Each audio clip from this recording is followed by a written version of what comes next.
What household did you grow up in? Well, there was four of us, and we lived in this huge bungalow on the top of a hill outside Bury in Lancashire. It was like a prefab on steroids, this huge bungalow.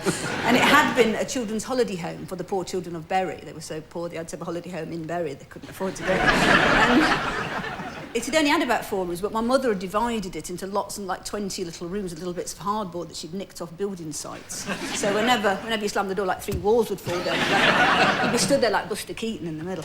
And we all had our own room and we all did our own thing. And like I watched television, my mother was in a big office full of wool. I don't know why she didn't do any knitting, she just had a room full of wool. And my father was in an office typing and eating Thornton's toffee, you know, the sort you hit with a hammer. Yes. See, we made our own entertainments in those days. So you had these compartments? We had these compartments, and you were all quite separate? Oh, yeah, completely separate. Because nobody wanted to go in the living room because it had neon lights. You know, like Death Row. So we didn't, you know, nobody wants to be in there. Was there no time when you ever got together? I mean, did you...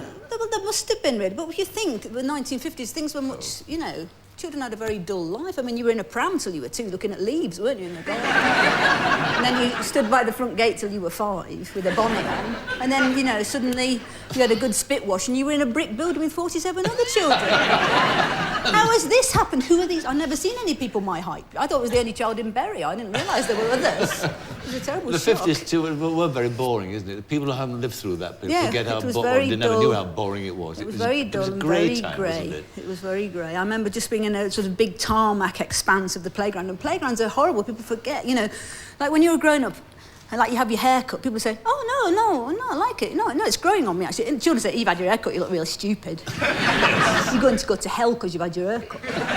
They were saying things like that. You know, Madonna says she wants to take her child to a British junior school. She'd be full of people going, I pity you, your mother's Madonna, you're going to go to hell because your mother's Madonna.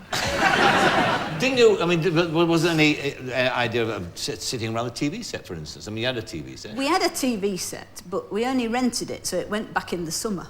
Oh. Because my mother thought you shouldn't watch TV in the summer. You should be out being molested. Which was easy to arrange because where I lived was crawling with perverts. I mean, we'd go to the pictures, and the pictures then wasn't like the pictures now. The pictures was like there'd be a horrible, huge, filthy, damp Odeon, and there'd be like 5 children, about 35 perverts in a circle. I don't know if they got in cheap or what, I don't know. Adults 3 bob, perverts 2 and 6. But I saw, you know, things like The Greatest Story Ever Told and Exodus and Ben-Hur, all terrible films full of leprosy, people being nailed to crosses. And you'd sit there, and the thing about the cinema then was you went in the middle. You didn't go at the beginning of the film. You just went in whenever you went in, and it was continuous. And you'd watch it to the end, and then you'd watch the middle. You'd watch the beginning to the middle. And you'd say, oh, that's why he was being nailed to a cross. That was Jesus. But the one I remember most was Samson and Delilah, which was Victor Mature. And there's a bit where she's trying to get him to... She's trying to render him unconscious so that she can cut his hair off. I mean, she should have given him a bag of oven chips and sat him down in front of the Antiques Roadshow. And so she gives him this poison chalice, and the whole cinema, all these children went, don't drink it! Samson, don't drink it! It's a film, shut up. But was the cinema then just a means of escape from this dull, boring world? Well, yeah, and I mean, I liked television more. I was obsessed with television, right. And it was always a disappointment when it went back to the shop in the summer. But then we did buy one. My father bought one. And so we could watch it all year round, because I never, you know, if anything happened in the summer, I never saw it on the television. So, did Ken and Deirdre get married? Oh, yeah, when was that? July? Oh, well, that's why I didn't see it. And one year, after he'd bought a set, I think it was when I was doing my O-levels, he'd obviously decided I was watching too much television, because I did watch it all the time. And instead of saying anything, so my father didn't like the confrontation, he wrapped it up in a Macintosh. So I went in one day, and there was just this big grey package with a belt round the middle. And nobody said anything. I don't think I need to ask you where you get your inspiration from for the comedy. What about your mum in all this? Oh, well, my mother, she was a different kettle of fish. She could be quite scary. She was always like ripping up rhododendrons with her bare hands and digging drainage ditches. And when she hoovered, it was her way of getting the paint off the skirting boards. And she used to drive this little Austin van, a grey van, one of the metal sort, you know, with no windows at the back. And she was a terrible driver because she was shouting all the time. She was like, you silly man! She used to drive, like, you stupid one, what do you think you're doing? I shout, and he'd be thinking, oh, please don't do that, embarrassing. And she'd jam the brakes on when she went past a building site, and then you'd hit your head on the windscreen because there were no seatbelts there. No wonder I did badly at school. I was always concussed. And she'd jam the brakes on and she'd leap out and she'd come out with a big lump of timber. Now, this will come in handy. You'd be sitting there with it on your knee. And then, 5 minutes later, she'd go to a junk shop and come up with 4 dining chairs for 2 and 6. She'd like the crackerjack who was sitting all these things on your knee.